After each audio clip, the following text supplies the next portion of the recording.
I'm going to tell you a story about a house refurbishment. It's this house. It's a house in London. And it involved one family, taking place over 2 years, and an awful lot of email. Now, the conventional way of doing a refurbishment project is you work out what you want to do. You hire an architect who helps you navigate between what's permitted and possible, what the rules and regulations are, how much budget you've got to spend, and your desire, your vision for how you want to live your life in that building. You get your permissions. You then hire your builder, a contractor. Everyone says just get one person to do it. It's going to be the best thing to do. And you let them get on with it, and then you move in. So that's the conventional way of doing it. The project I'm going to talk to you about didn't follow those basic, probably quite simple guidelines. It was extreme in various ways. So it was extreme, and it was quite a big project. It involved turning what was 2 flats back into a house. It was extreme because it stripped back to brick and what's called stud work, the wooden studs holding the fabric of the building together. It was extreme because it also put on a new roof onto the house and actually added another layer to the house. But those things are not that unusual. Where it gets more extreme is that the homeowners were actually the project managers too, and were very involved in not just the vision for the home, but the detailing, and also the procurement of some of the materials. And actually, it's my home that I'm talking about. It's my home, and that's my partner talking to the architect when there wasn't a roof. And it's even more extreme because we actually lived in it while this was happening, over 2 hard winters, the last 2 winters, with our small child, who was 2 and is now 4. So it's extreme in lots of ways and isn't necessarily the right way of doing things. And one of the things I'm going to focus on in this talk is about how we used and acquired and used lots and lots of pre-used materials, or second-hand, as we say in British, second-hand stuff from other people's building projects, plus using our own materials to do some of our building work. And here's an example. What we call in the UK French windows, which are door-length windows like this, usually onto your garden, these needed replacing. So instead of replacing them with the lovely ones that you can buy for £2,000 or £3,000, which is the kind of amount of money you need to pay to fill this kind of space, we got them on eBay, second-hand. They came from somebody else's house. They probably would have gone into landfill, and they cost us £51. Another example is a number of doors we got, very high-quality contemporary doors with the door furniture, the handles and the hinges and so on. We got 6 of these doors for £80. We also got numerous other items like this oven and microwave. Sometimes we got things from eBay, sometimes we got them from Freecycle. So sometimes they were actually free in the sense of no, we didn't pay somebody for them, although there might have been a charge in getting them to our house. But we also used extensively eBay and Gumtree. And yes, we even got a second bottom toilet. So in the end, we actually got a lot of items this way. Materials and fittings that we used in our project, both the fittings like some of the ones I've shown you, but also things like plasterboard and an RSJ, a steel beam that had been reused in somebody else's property. And we also got tools such as cement mixers and other things that you need to do a house.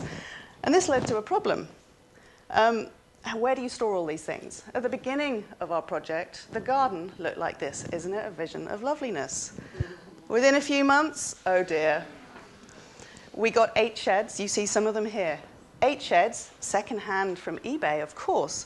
Second-hand from eBay so that we could store our own possessions, the things from our house, our furniture and so on, but also some of the building materials. And if anyone would like a second-hand shed, we will be selling some of them soon on eBay. And a few months later, it got even worse because then we'd taken the roof down and there was lots of other materials. It doesn't look like that now. But it led to a number of other problems, this approach.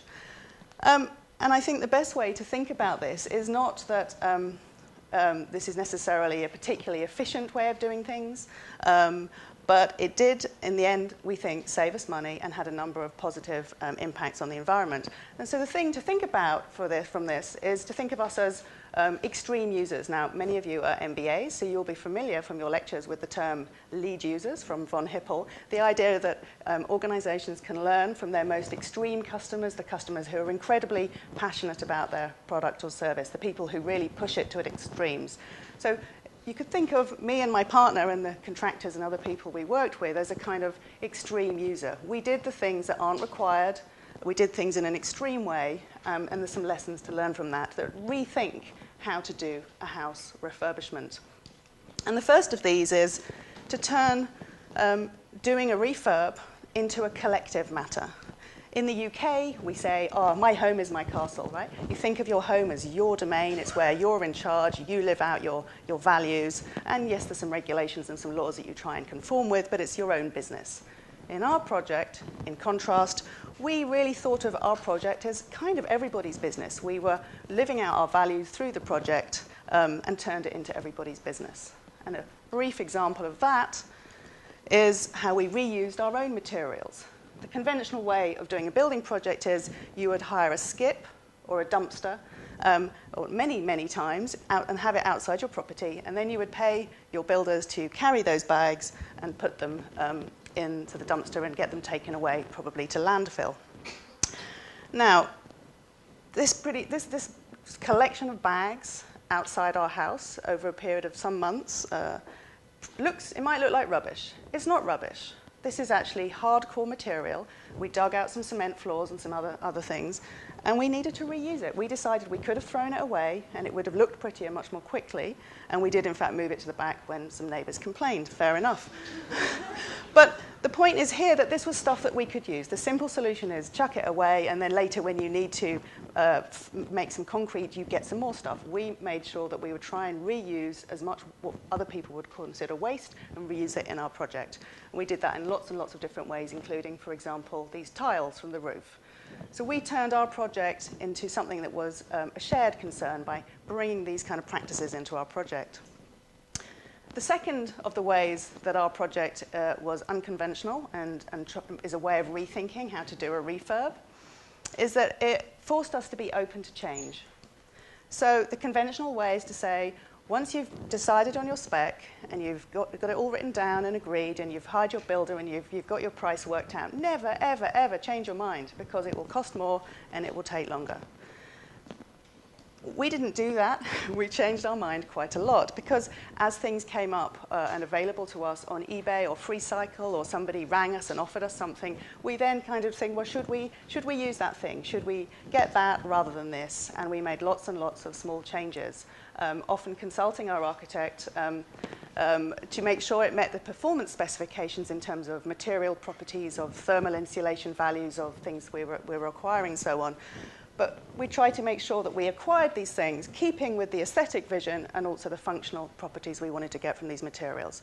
So it's a moving away from this kind of fixed idea of a design process and a construction towards something that's much more flexible and open and turning risk into something that's more positive, using serendipity positively.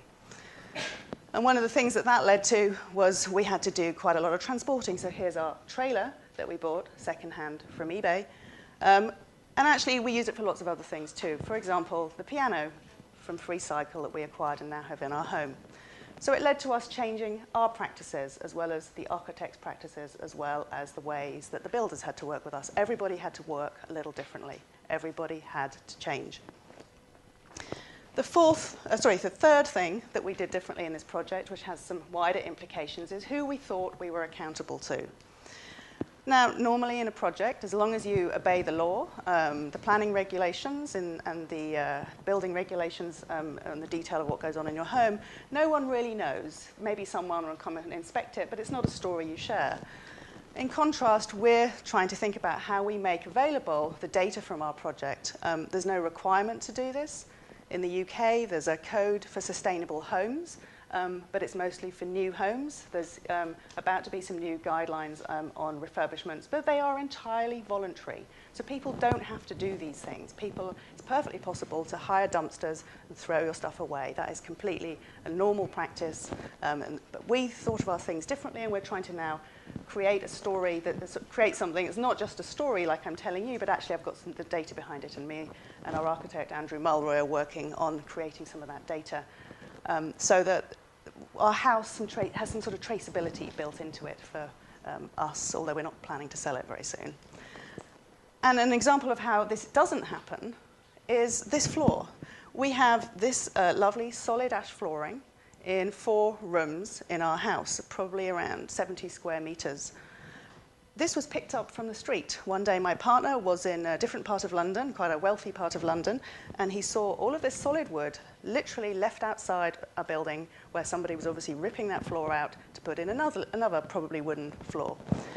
We went and got 3 carloads, and now we have 70 square meters of flooring. So those people who are ripping out their floor, they're not accountable. So this is the kinds of accountabilities that don't exist. It's perfectly acceptable to rip out a floor and throw it on the street. Probably it would have gone to a skip, but we got there first. So these kinds of things, that accountability isn't really built into the system. So we're, in a sense, suggesting new ways of being accountable within our project. And the fourth and final thing is how our project suggests some ways to turn things, public assets, into new opportunities for services. So when I was growing up, the municipal area called the dump was where you would take your stuff that wouldn't fit into your dustbin. And nowadays they're called recycling centres, but the same principle applies. You take some stuff that wouldn't fit into your dustbin. And the council doesn't actually let you take things from there. You're allowed to put things there, but you can't take things out, which seemed really stupid. So the question we were left with was how can we actually exchange things that on a relatively small scale with other people in our locality? How does that happen? So we did it again using our trailer, doing some of this on a small scale, but there's not much there to support you doing this kind of activity.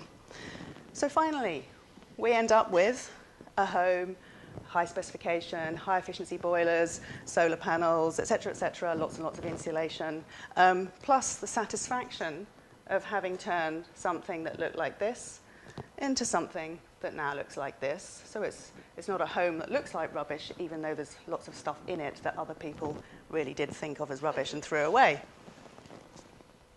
But it wasn't easy.